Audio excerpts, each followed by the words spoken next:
Hey guys, back with me again at the channel. On today's video, I'm gonna show you how you can add text to the background in your videos using CapCut.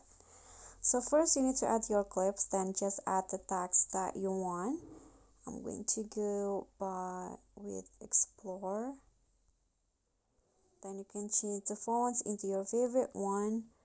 You can adjust the size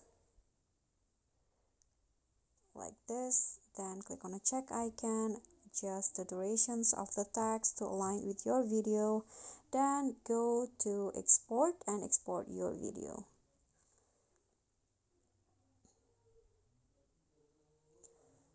Okay, after that you can just go back and now add delete the text and add the video that you just saved in the main track here, and then click on the original video and set it as overlay. Okay, so it will go like this. Then you can just go to cutout and click on customize cutout and choose the object that you want to cut out.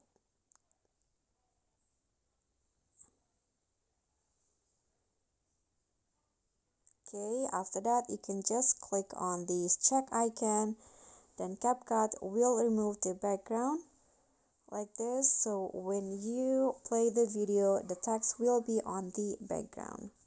Okay, so I'm going to just wait until it finishes. Okay, so the text will go like this, and I think I'm done. I hope this tutorial will be helpful, so thank you so much for watching. Don't forget to like, comment, and also subscribe. Bye.